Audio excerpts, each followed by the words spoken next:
All right, we'll start with opening statement from Coach.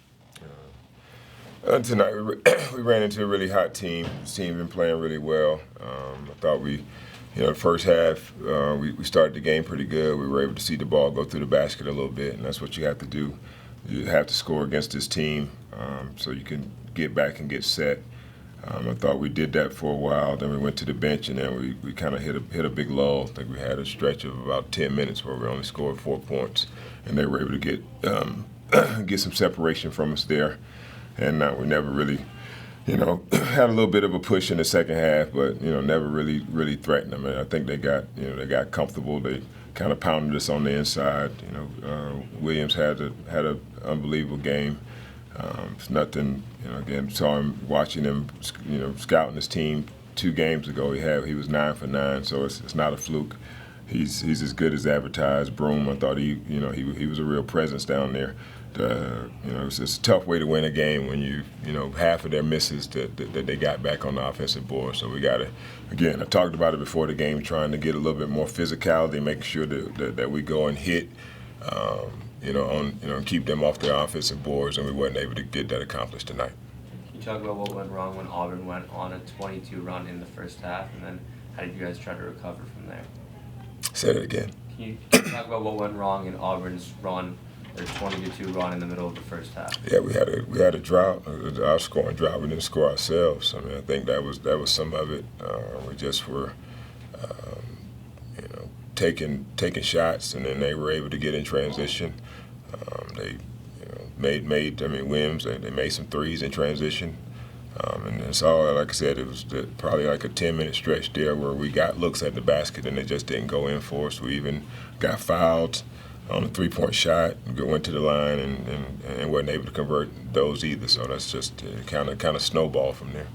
You guys had 4 assists tonight. Was that something they did, or you're not getting your feet in the paint enough, or something else on your end? No, I think it's just it was a little bit of lack of shot making, but again, they switched everything. Kind of took us out of some of it, so it forced us to try to go and get in the paint on. And I thought we still were able to do that, but instead of playing off of 2 and really taking high percentage shots, we took some lower percentage shots, and I still think that we watched a little bit once they kind of some of our switching, instead of us getting to our bailouts to where we could get some open looks.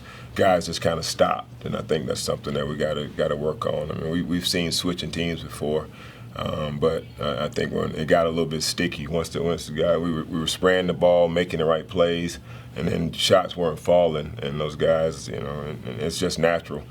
Tiring heads once guys aren't making shots and they're kicking out to them to try to, put it on themselves, to try to force the issue a little bit more. And that's not what we need to do. We need to still continue to trust and just get it moving and popping a little bit more, and we didn't do that in the first half. What did you see out of Malik Presley tonight? I know he had 11 points, a career high for him.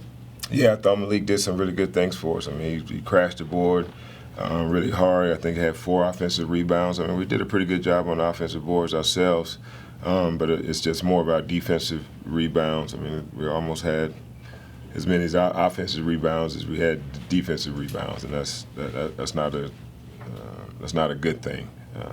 Even though we were aggressive on the offensive boards, but I thought Malik got, he stepped into a 3 with confidence. I mean, he can get his feet in the paint, can play off 2, can finish around there. He has the length to finish around there. He's a good defender. We don't have to bring help as quick as we do with some other guys because he's able to guard his own yard and guard his man. Not just on the perimeter and the post as well. But he's getting better. That's why he's in the lineup. That's why he's doing some good things for us. And thought Jason, he got a little bit of foul trouble today, but he got going there in the second half as well. And that was a little bit of when he had to come back out with those quick fouls.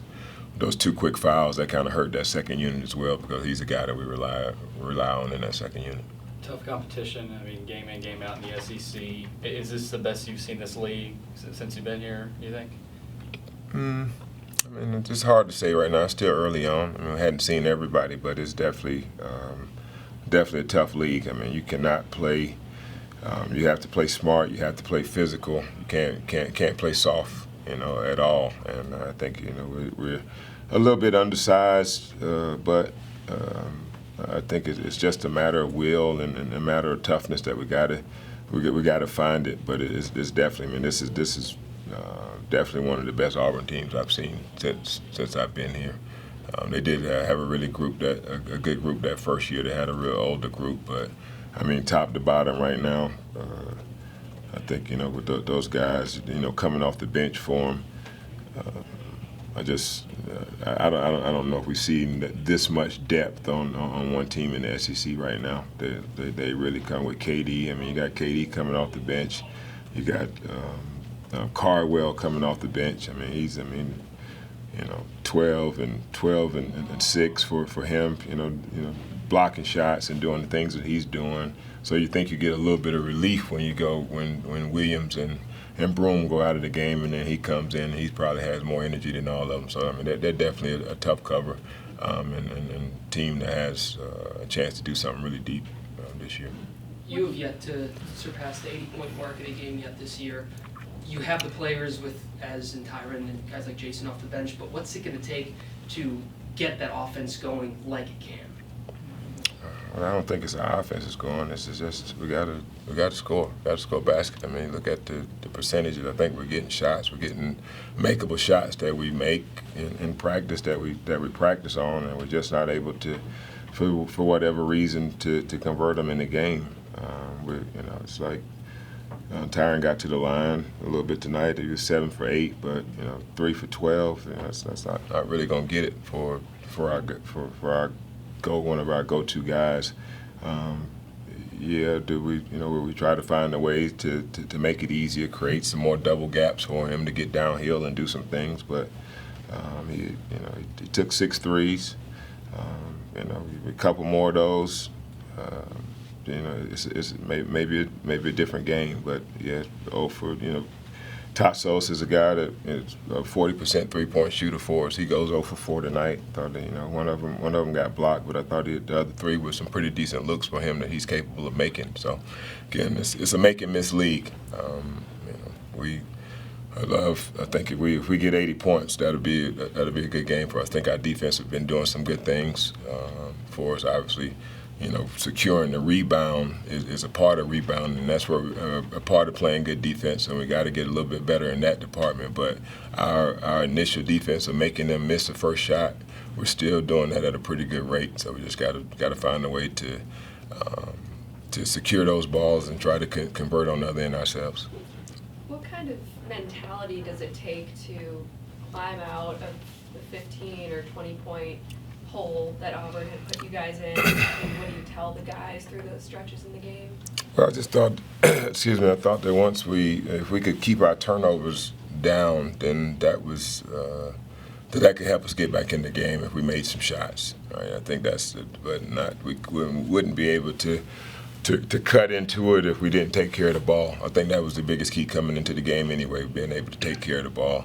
And we did a decent job at it tonight. We had 11 turnovers, but again, it was a lot of one-on-one. And again, give them credit. They did their pressure, how they got into us, how they were able to defend us individually, where we didn't really attack the mismatches. I thought Ben had some opportunities on the post with some smaller guys, and we didn't get the ball to him. And so that's just on us. We got to continue to work to make with our guys to punch it in there. I mean, because I thought he sat down in the post and we just didn't get him the ball. And when we get the ball in the post, good things happen. You mentioned Tyron and Ezra maybe forcing the issue a little bit. How do you balance kind of telling them to attack? They're obviously 2 of your best guys, but also tell them to be smart. Yeah, I mean, I think it's obviously those guys want to do it, and when they get in the paint, they get it deep. I think when we watched it on film. There's some opportunities for them to make some late sprays to guys, and but we just got to keep talking about it, keep hammering it home to try to make those. But it's not a selfish thing. I mean, they want to try to get it done for the team. But with this group, we got to do it together. We got to make sure. I mean, we got guys that I think if we get the ball popping, it just gets sticky. I talked about it, and it's becoming to get a little. It was sticky tonight, especially once we, kind of got behind. Everybody wanted to do it themselves, and we have to do it together. What does learning from this result in a positive way look like for your guys? No, I think our guys understand it. I mean, we watch a ton of it ourselves. Again, like a lot of it is just things that we've been doing to ourselves. It's self-inflicted. Tonight, was probably one of the first night where was it just self-inflicted. That it was probably just a little bit more physical toughness and presence from that Auburn team. But I do think that the guys aren't really losing confidence in it because they know we just need to do some things better on. We can see it when we do it right. Good things happen, but like I said, just those mental errors, those mental lapses that we have of things that we know how to do, whether it's a pick and roll coverage or whether it's how we're trying to handle a screen, whether we want to go over or go under. It's been real sticklers to that, and I think that's where we haven't been the best that I think that we can be yet. With a stretch like this, just as a human, how difficult is it to manage this, and how do you deal with it? Well, no, I mean the sky's not falling, man. We played some pretty good teams that had gotten off to really good starts. I mean, nothing against them. I don't think the LSU game, I thought that was a winnable game for us, that we didn't take care of the ball, that we had a good chance to win. But again, it's hard to win on the road in the SEC. So they did what they had to do there. But I mean, probably right now as it stands, we think Ole Miss was a 15-1 team. I think they may have lost tonight, but. Again, we played some teams that probably were just in a better place than we are right now. We're understanding what we want to get, both on the offensive and defensive end, and with the experience or the lack of experience that we have right now. But we're gaining it. I think these guys getting this rep. I thought JQ did some good things the night before, and then he goes down hurt. So we're a little lean in that department right now. It was good to get Isaiah back into the mix a little bit. Again, I thought he was a little rusty, had a couple turnovers, but at the same time, I thought he was aggressive and tried to get in the paint. So we'll continue to find the rhythm with these guys, try to find the right combinations that gives us the best chance. What do you see from this Mississippi State team coming up, and how do you see you guys match up? Physical. Again, I mean, I think there's no rest for the weary in this league. I mean, Toulouse Smith has been, he's been dominant in this league for a long time. He knows his strengths. They're gonna try to pump it in. They got other athletes, around the floor. The guys, the Hubbard kid didn't have a good game today. I watched some of that game, but he's a very capable shooter. Jeffries, all those guys. I mean, it's a good team. We got to be ready to play. Got to go down there with the mindset we've gone down there and we've been able to do it before. So we got to try to do it again. All right, thanks, sir. Thank you.